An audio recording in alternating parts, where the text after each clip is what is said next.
Greetings everybody, my name is Pureblood Archivist, and Elden Ring Shadow the Erdtree is finally out, and it has been an incredible experience.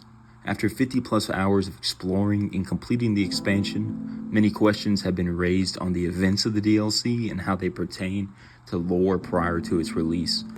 I wanted to share my thoughts in regards to the conversation about Miquella, as I feel I have a good grasp on his goals, his plan to complete them, who is involved, and how they fit into it. Thus, discussing this will have spoilers for the finale of the expansion, so if you are still playing and wish to stay in the dark, please come back to this video at a later date. Before we dive into the events of the DLC, I do think it is important to do a quick refresh on the background of some of the characters involved and how the prior events that occurred between them have influenced the story of the expansion.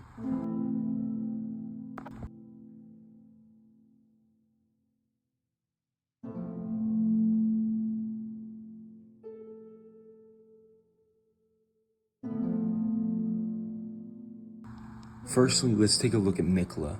We know that Miquella is one of the twin demigod children of Queen Marika and Radhans, along with his sister Melania. Both children cursed at birth, Miquella being cursed with eternal youth, and his sister being cursed by harboring the outer god of the Scarlet Rot. Miquella is unique among the demigods, for he is one of the few with the title of Empyrean, meaning he is a candidate for godhood and a potential successor to Queen Marika and her order. But more uniquely, he shares the most qualities with Marika compared to any of the other demigod children. He inherited her long golden hair. He's the only other demigod we know of with another self in the form of Saint Trina, and he employs a lot of the same tactics that Marika is known for. Tactics such as affection, manipulation, and scheming to further his own goals rather than direct conflict. One of Miquella's main goals was to cure his sister of the Scarlet Rot that dwelled within her, but through his study of the Golden Order fundamentalism, he realized that this order did not have the answers he needed to achieve this task. Soon after learning this, he abandoned the Golden Order he was born into and set off to form a new one, an order of purity and an age of compassion, but there are processes that require the installation of a new age or order.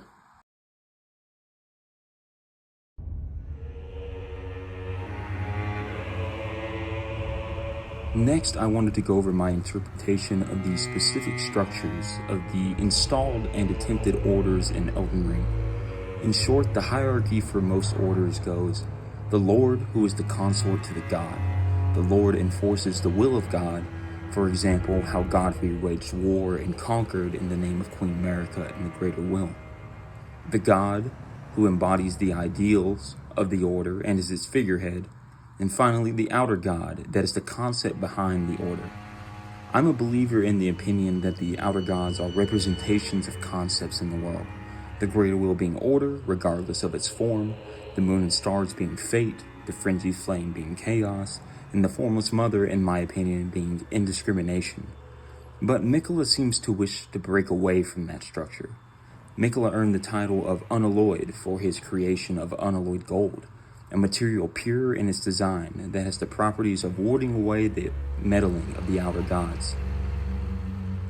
And of the outer gods we know of, not one fits under the idea of Miquella's Age of Compassion. I believe Miquella's Age of Compassion would solely have him at the head of the age as its god, unaffected by the ideals of an outer god. But he needs a lord to enforce his order. However, there was another order forming that had already had a lord, it just needed a god to embody it.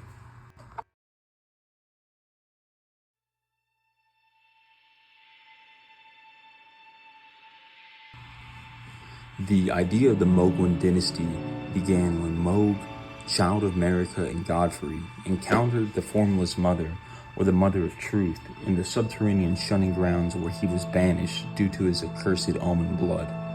The Formless Mother ignited Mohg's blood and showed him the strength of it, causing him to embrace his curse instead of resent it like his brother Morgoth. The Formless Mother only desires wounds, regardless of their source, and this encounter was likely the first time Mohg was accepted for what he was. Now fully realizing the vision of his dynasty, an age of blood, twisted but indiscriminate, He needed to fulfill the requirements to make this dream a reality. Mohg was not an Empyrean, so he could not become the god of his order. Instead, he bestowed himself as its lord and sought out a candidate to become the god of his order. This is where he performed his abduction of Miquella in hopes to force him to become the god of his order, an embodiment of the outer god he worshipped. However, this act would mark the moment that Mohg's vision would never become a reality.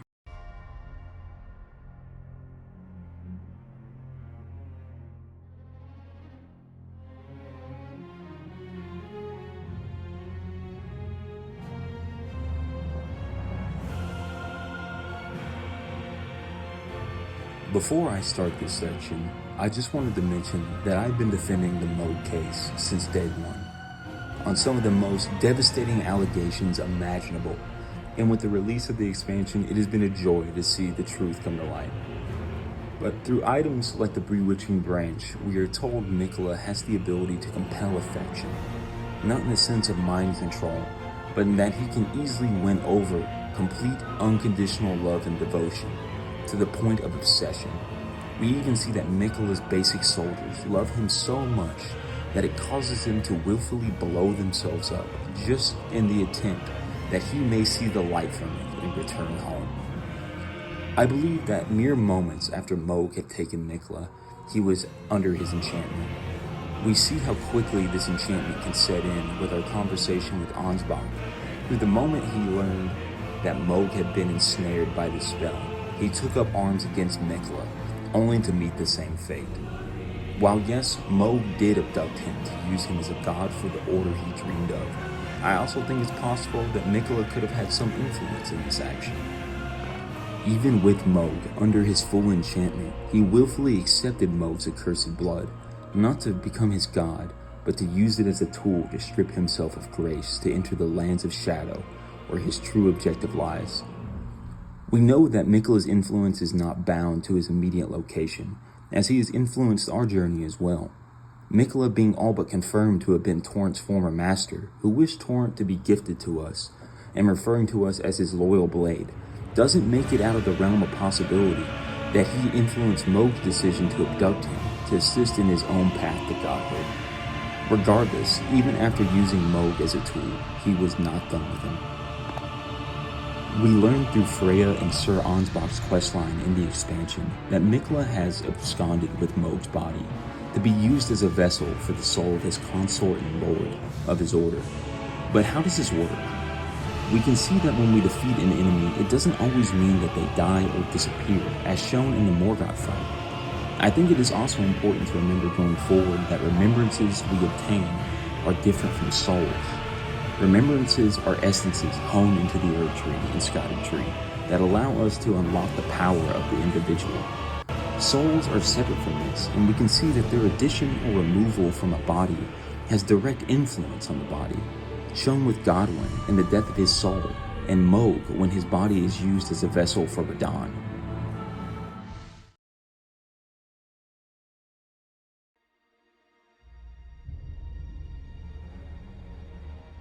So the main reason I've made this video is I've heard a lot of people ask why and how has Radhans returned, and this is where I want to present my speculations on how the events have transpired. Radhans in his return state is labeled the Promised Consort, but the question is, promised by who? Before I get into my theories, I first want to say I don't believe Radhans made this promise himself. Radhans's whole character is founded in his honor and his admiration of Lord Godfrey and his father Radhans. It doesn't make sense to me that Radhans would promise himself to be a lord of an order that would replace what his two inspirations stand for. And even more so, if he did make this promise, I find it even less likely that Radhans would disgrace his honor by going back on his word. This is where I want to present my two theories. We learn from the remembrance of a god and a lord that, quote, Miquella saw in Radhans a lord, and so Miquella made it his heartfelt wish for Radhans to be his consort. I theorize that Radhans was promised to Miquella by Marika after this. She is both of their parents and has absolute authority in the lands between them. But why would she have done this? Marika's side of being pro or against the greater will has always been up to speculation. But I speculate that Miquella, who is a candidate to usher in a new order, was promised his lord by his mother in the event she would want her order to end. I also speculate that Radhans did not agree with this, and despite having more allegiances to the Golden Order than his Carian royal family, at the end of the day he is a Carian royal, and his fate is guided by the stars. If promised by America, whose influence is vast, his fate to Miquella is sealed. So how would he defy this fate? By conquering it and the stars that guide it. After conquering his fate and halting it, I believe this is when Miquella ordered Malenia to kill Radhans to free the stars and to put his fate back in motion, and obtain his soul to reanimate him as his loyal consort. This claim is backed by the description of the young lion armor that quotes, "When Malenia uttered to Radhans in their battle, Miquella awaits thee, O promised consort." My next theory is that Miquella has made this promise on his own desires. As stated prior, Miquella had wished for Radhans to be his consort, and simply could have vowed to himself that he would be.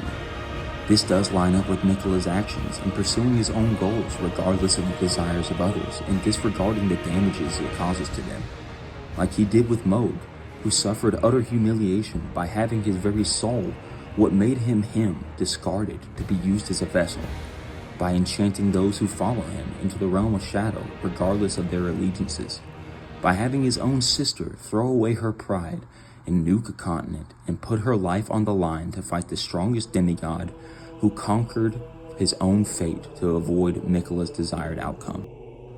While finalizing this video, I'd come up with a third potential theory that I'm not fully sold on, but I think contributes interesting questions to the discussion.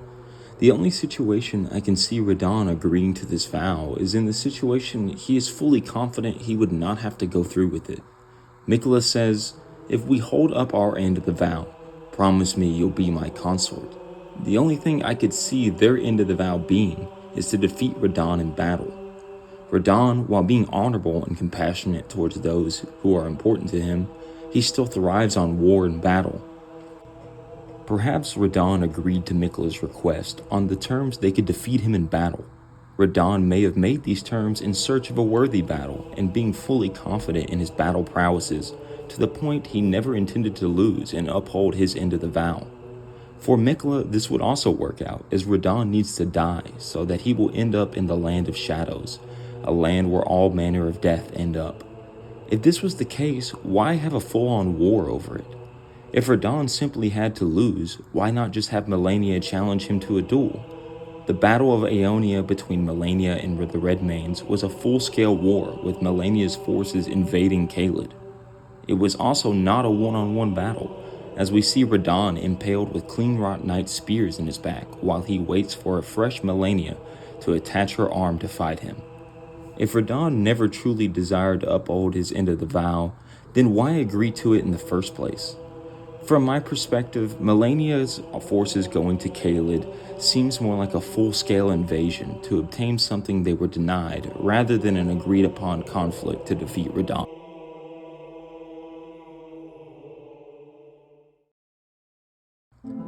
In conclusion, I think that the actions Miquella took on his path to godhood truly show how much of a monster he is.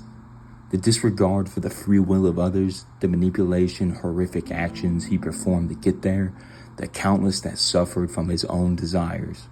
Thank you for listening. This is my first attempt at a video, so I do apologize for not providing fully edited images of the items I was referencing, but I do hope my paraphrasing was as accurate as it could be. This is just my interpretation and how the events make sense to me, but that does not mean I'm married to them. Any other speculations are welcome, and you all owe a formal apology to Mohg, and I expect them written out in his boss room. Thank you.